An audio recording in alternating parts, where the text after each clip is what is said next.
Bom dia, para de volta, 7h19. Vamos agora com o quadro Como Faz.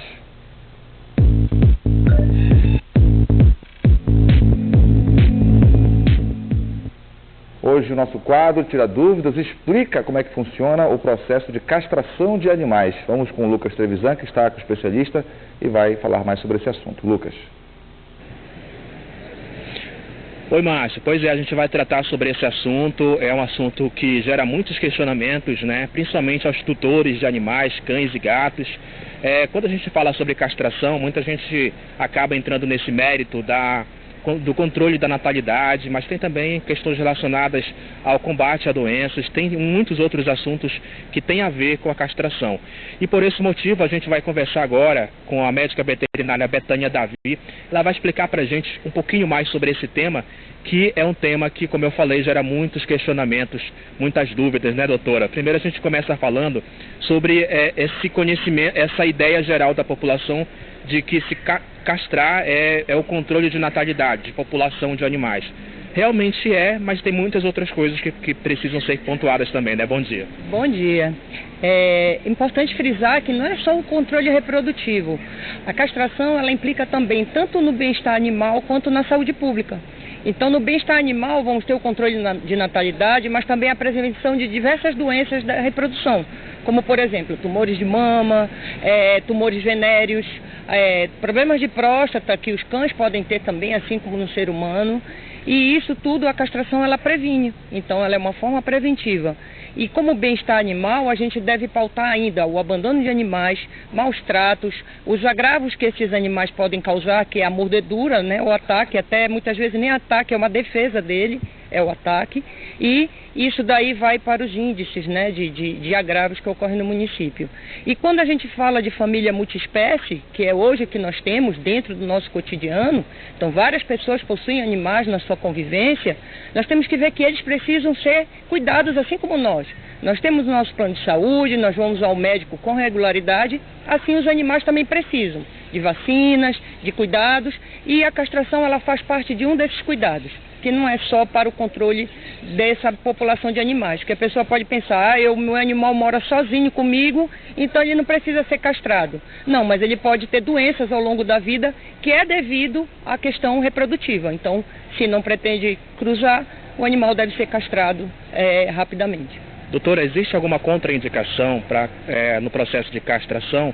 Uma idade mínima, tem que fazer uma avaliação antes nesse animal para saber se ele tem condições de passar pelo procedimento. E aí, quando a senhora falar sobre contraindicação, eu emendaria a pergunta sobre essas questões relacionadas a esse procedimento em si. Como é que é esse procedimento, essa cirurgia? Ela é uma cirurgia invasiva, né? Mas ela dura quanto tempo, processo de recuperação? Aí a senhora já pode falar nesse contexto. Sim, a cirurgia, ela sempre, como qualquer procedimento cirúrgico, ela precisa dos cuidados prévios, como exames, né, para verifique que o animal ele tem condição de se recuperar. Porque o procedimento, ele deve ser realizado sempre pautado na segurança. E a segurança, os exames vão demonstrar essa capacidade que o animal vai ter de se recuperar daquele procedimento. Mas é um procedimento minimamente invasivo. Atualmente existem técnicas que podem promover um procedimento em torno de 15, 20 minutos e nos machos em torno de 10 minutos. Então isso daí acaba sendo uma coisa muito rápida, um dos procedimentos mais seguros que existem dentro da cirurgia veterinária. Em que situação não é possível, de forma alguma, não é recomendado fazer a castração? Aí nós vamos verificar animais que estão em condições de debilidade muito grande, mas em condições gerais, né? Se eu tenho um animal totalmente caquético, um animal que não tem condições, que eu vou ver que ele não vai ter condição de se recuperar daquele procedimento, é a única contraindicação nesse caso. Que tipo de doenças são evitáveis, no caso, com a castração, ele é uma consequência, né? Por exemplo, quais tipos de doenças é possível evitar com esse procedimento? Certo.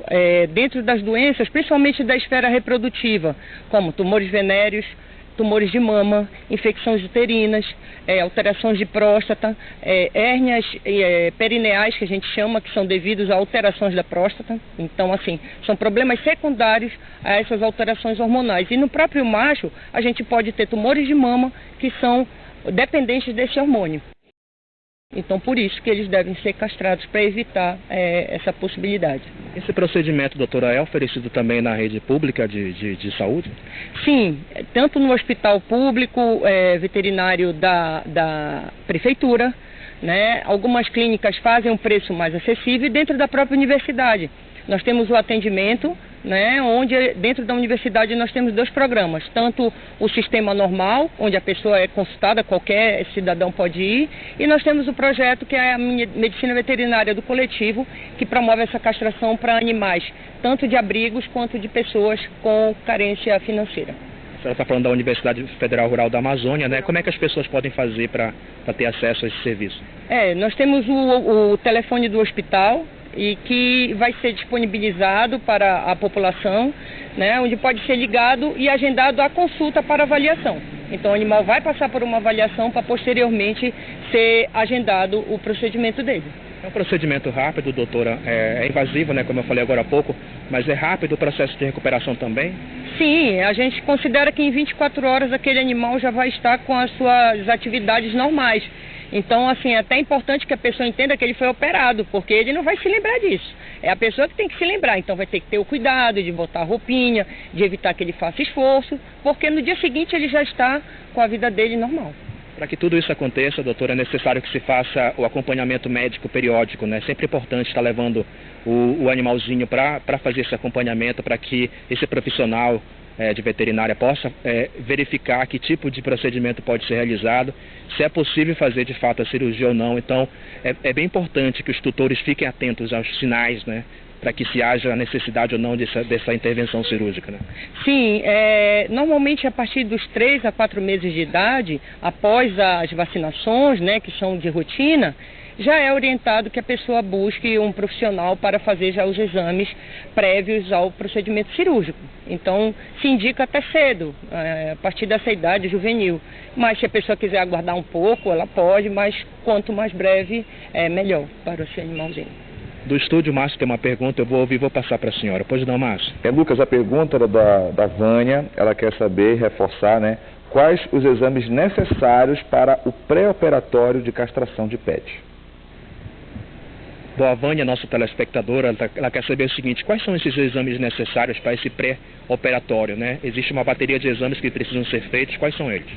Bom, dentro desses exames vai variar de acordo com a idade do animal. Então, animais jovens, eles necessitam de um número menor até de exames, que são os exames de sangue, tanto hemograma quanto bioquímico. A partir do momento que o animal já tem uma idade ou algum problema prévio, né, alguma comorbidade, ele precisa de outros exames, como ecocardiograma, eletrocardiograma, e aí isso vai ser de acordo com o tipo do animal e o médico veterinário vai prescrever adequadamente. Pois não, Márcio, tem mais pergunta pra gente aí? Tem sim, a Rosineide, ela tem um gatinho, o Cacá, fez 3 anos, inclusive mandou a foto dele aqui bem bonitinho.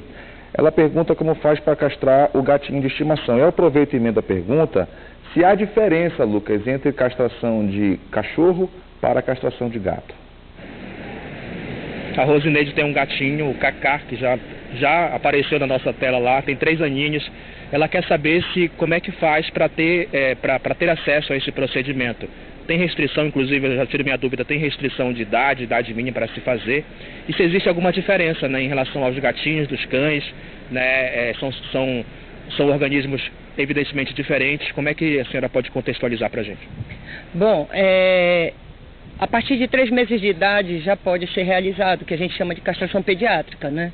Então, o profissional ele deve ter um treinamento adequado para realizar nessa idade e assim como a diferença entre as 2 espécies, para o cirurgião não tem muita diferença com relação a isso. Os exames também são semelhantes. Então, a principal diferença entre cães e gatos é que a recuperação do gato normalmente é menos difícil. Porque é um organismo que é bastante elástico, né, a parte muscular, de pele, então a gente consegue fazer um procedimento em menor espaço e ele se recupera muito mais rápido do que o cão. Ok, o Márcio tem mais uma pergunta para a gente, doutora. Pergunta a respeito, Lucas, sobre a idade, né? Tem aqui a pergunta do Vladimir, quer saber se tem uma idade máxima para a castração, e tem outra pergunta aqui da Helena, que tem um pet de 6 anos, nunca castrou e quer saber se ainda pode fazer o procedimento.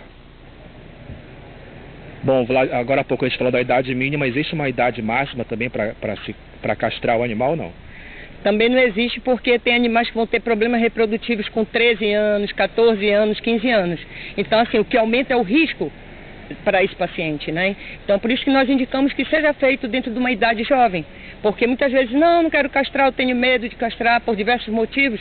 E quando esse animal faz 13, 14, 15 anos, ele aparece com algum problema, alguma infecção ou algum tumor e é necessário fazer o procedimento. Então, o procedimento se torna mais arriscado, né? Mas não há limite de idade. Então tá aí, Márcio. Eu creio que a doutora respondeu, inclusive, a segunda pergunta que você fez. Eu aproveito para passar uma outra pergunta que chegou pra gente. Todo animal castrado engorda muito? O Edinaldo Pacheco quer saber, doutora. Isso é uma certa lenda, né, que a gente chama até, porque isso tem muito a ver com a personalidade do animal. Se ele tem uma atividade física regular, se ele tem uma alimentação regular, dificilmente ele vai engordar tanto, né? Então, muitas vezes você vê um animalzinho que é mais ativo e outro menos ativo. Normalmente, o menos ativo, ele vai ganhar um pouco mais de peso, certamente. Muita pergunta para a gente chegando, doutora. A gente vai continuar por aqui. Márcio, vamos lá com mais perguntas do nosso público. Isso, Lucas. A gente tem muitas pessoas perguntando a respeito de castração no serviço público. Gostaria que a doutora explicasse como é que funciona esse procedimento, enfim, se há alguma regra específica para os tutores. Pois é, agora há pouco, doutora, a senhora falou a respeito desse procedimento, dessa intervenção cirúrgica na rede pública, né, de saúde. A senhora destacou, inclusive, um serviço que é oferecido na própria Universidade Federal Rural da Amazônia. Além da UFRA, existem outros ambientes públicos, serviços públicos, né, que oferecem esse tipo de serviço. E a população, de forma geral, quer saber. A senhora explicou agora há pouco como é que funciona na UFRA, né? Mas, de fato, o que ela precisa ter em mãos, qual que é o primeiro passo para procurar esse serviço e não precisar pagar por esse procedimento? Normalmente os documentos necessários para que seja de forma gratuita seja um comprovante de renda, né, onde a pessoa demonstre ter ou ser inscrito no CAD único, né, que seja de baixa renda essa comprovação. E que sejam moradores normalmente de Belém. Então tem o hospital público da prefeitura, tem o centro de zoonoses e tem a própria universidade, sendo que a universidade não tem necessidade de ser estritamente de Belém. Então, normalmente comprovante de renda, comprovante de endereço e os documentos pessoais. Na sua avaliação, doutora, como é que essa população canina, a gente fala também, sobretudo, em cães de rua, gatos de rua, né? Ela é uma situação preocupante. A castração, a gente volta para aquele tema no começo que a gente conversou, né, a respeito desse controle da natalidade. É importante, de fato, que existam políticas públicas, né, para que haja esse controle maior, tendo em vista que a gente volta e meia se depara muito, infelizmente, com animaizinhos abandonados e essa reprodução, né, descontrolada, que acaba gerando um transtorno para a sociedade, para eles mesmos, né? Sim. É o que nós falamos no início, sobre bem-estar e saúde pública, né? Então a gente já vai entrar no mérito da saúde pública. Você vai ver animais abandonados a toda sorte, então ele pode ser atropelado, ele mesmo pode promover um acidente, porque a pessoa vai desviar do animal e promove um acidente. Os dejetos que esse animal vai dispersar aqui dentro da grama, em todo lugar. Então o controle desses animais que a gente chama errantes é fundamental e isso depende realmente de política pública, porque eles não têm tutores. Quem vai levar eles na campanha de vacinação? Ninguém. Quem vai levar eles para castrar? Ninguém. Então o poder público ele tem que ter dispositivos para que busque esses animais e consiga fazer esse controle. Porque os abandonos eles acontecem porque a pessoa tem um animalzinho em casa, ficou gestante, vai e deixa numa feira, em algum lugar, e a partir dali a proliferação, e isso em feiras a gente observa um problema até de higiene, porque a pessoa está comendo e o animal está aqui do lado, está pedindo, aí a pessoa dá, claro, mas só que aquilo ali vai virando um círculo sem fim, né? E extremamente perigoso para a saúde pública e para eles também que vão sofrer várias agressões por isso, por estarem nesses locais. Um ponto muito importante que a senhora tocou, já até aproveita para fazer o alerta, né, em relação a essas pessoas que de forma criminosa acabam abandonando esses animais. A gente percebe isso muito acontecer em cemitérios, em lugares ociosos, né, em áreas de mata. Infelizmente, pessoas irresponsáveis que precisam ser responsabilizadas por esses crimes. Doutor, eu quero agradecer a sua presença, a sua participação aqui com a gente. Você já viu que tem muita pergunta, muita dúvida nesse tema, né? E os seus esclarecimentos foram muito importantes hoje aqui pra gente. Doutora Betânia Davi, médica veterinária, muito obrigado por sua participação e a gente espera ter tirado as dúvidas aí das pessoas que mandaram suas perguntas pra gente aqui no quadro Como faz do Bom Dia Pará, viu, Márcio? Tá certo, dicas importantes orientações, inclusive, Lucas, enquanto você fazia entrevista, a gente recebeu aqui no WhatsApp a mensagem da diretora do Hospital Veterinário, da UFRA, a diretora Débora Oliveira, que repassou alguns detalhes, inclusive lá é possível fazer o agendamento do atendimento, importante reforçar isso. Então você que quer algum atendimento para o seu pet, anota esse telefone aí, que é o número lá do Hospital da UFRA, pode fazer a gravação em vídeo aqui do nosso Bom Dia Pará. Eu vou reforçar o número, lembrando que é o WhatsApp, você não faz ligação para esse número, tá? É o 91 código 99324 1833, 99324 1833, é um número que só funciona por WhatsApp, não ligue, tá bom? E é de segunda a sexta o atendimento lá no Hospital Veterinário da UFRA, está aí o serviço para quem tem pet, enfim, ficar atento e ter todo esse cuidado com o seu animal de estimação. Como a gente sempre diz, né, Lucas? Ter um pet é muito bom, mas exige responsabilidades. Obrigado, Lucas, também agradeço